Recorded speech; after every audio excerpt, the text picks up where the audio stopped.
अस्सलाम वालेकुम। ये लेक्चर के बाद मैं STLC अपलोड करूँगा और उसमें मैं प्रैक्टिकल एग्जांपल दूंगा, तो वो सब ने लाजमी देखना लेक्चर। बेशक आप इसको मैं स्किप नहीं करें क्योंकि इसको पूरा ही देखें, क्योंकि आपको ये लाजमी आती हैं, ये बहुत इंपॉर्टेंट है टर्मिनोलॉजीज़, और ये लाजमी इंटरव्यू पूछते हैं।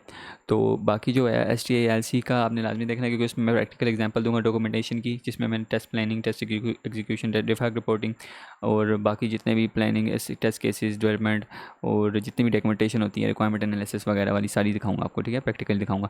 लाजमी नहीं होता कि ये सबकी सेम हो, हर कंपनी के पास डिफरेंट टेम्पलेट होती है, तो वो टेम्पलेट आपको देते हैं, तो उसके मुताबिक आपको करना होता है काम। खैर, एडहॉक टेस्टिंग क्या होती है?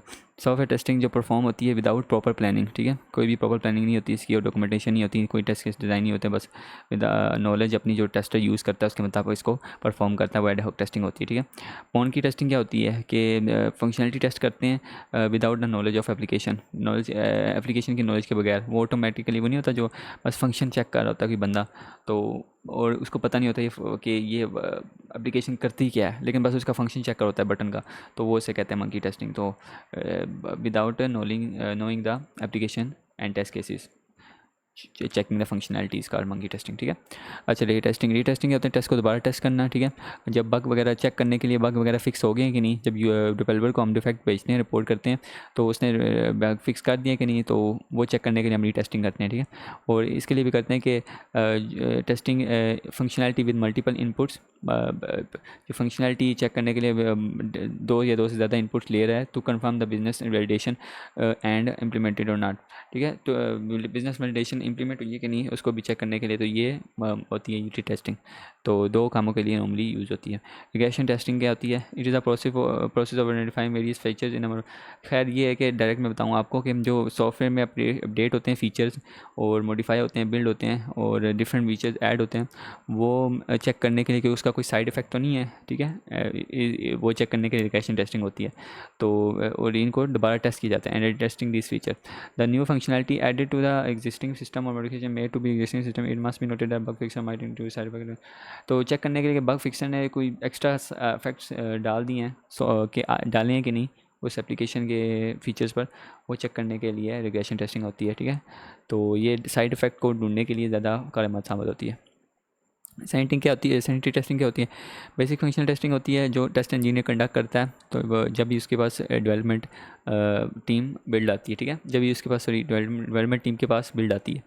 तो स्मोक टेस्टिंग क्या होती है? वो फंक्शनल टेस्टिंग होती है, लेकिन वो डेवलपर भी करता है साथ में, ठीक है। डेवलपर या टेस्टर करता है before releasing the build to the next cycle. नए साइकिल की तरफ रिलीज़ करने से पहले बिल्ड को स्मोक टेस्टिंग की जाती है। तो एंड टू एंड टेस्टिंग क्या होती है? Testing the overall functionality of system including data integration. तो मतलब कि तमाम फंक्शनलिटीज़, ओवरऑल जो फंक्शनलिटी होती है वेबसाइट की, उसको एंड टू एंड टेस्ट करना, मतलब कि उसको पूरी तरह टेस्ट करना, एंड टू एंड टेस्टिंग कहलाती है। जिसमें शामिल होता है इंटीग्रेशन टेस्टिंग।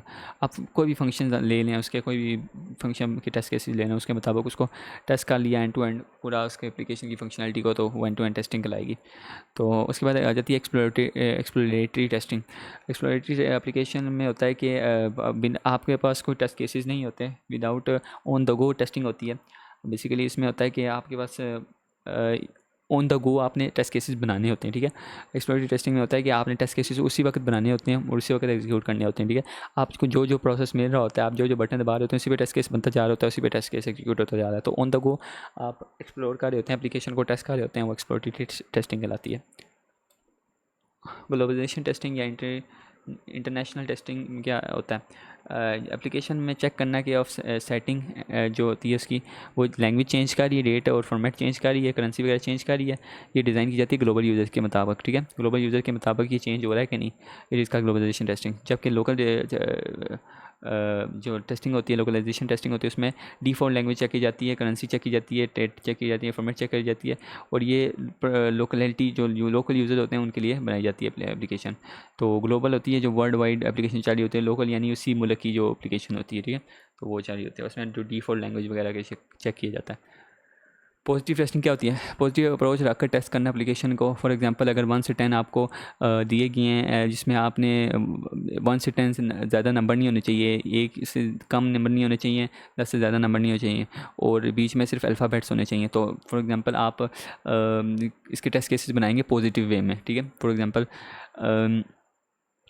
कि पहला टेस्ट केस होगा कि 1 से 10 कोई नंबर ये इंटर नहीं करने देगा, ठीक है। दूसरा टेस्ट ये होगा कि अल्फ़ाबेट ही इंटर हो सकते हैं और कोई नंबर नहीं, एक्स्ट्रा नंबर नहीं हो सकता, कोई स्पेशल कैरेक्टर इंटर नहीं हो सकता। उसके बाद एग्जांपल होगी कि 1 से 10 के दरमियान ही होना चाहिए इंटर, ठीक है। और बस जितने भी मतलब इसके मुताबिक जो बन सकते हैं वो आप पॉजिटिव वे में देखें तो वो पॉजिटिव टेस्टिंग है। अब नेगेटिव टेस्टिंग में क्या है कि इसमें आप बस उल्टा कर दें कि 1 से कम नंबर नहीं होने चाहिए, 10 से ज़्यादा नंबर नहीं होने चाहिए, ठीक है।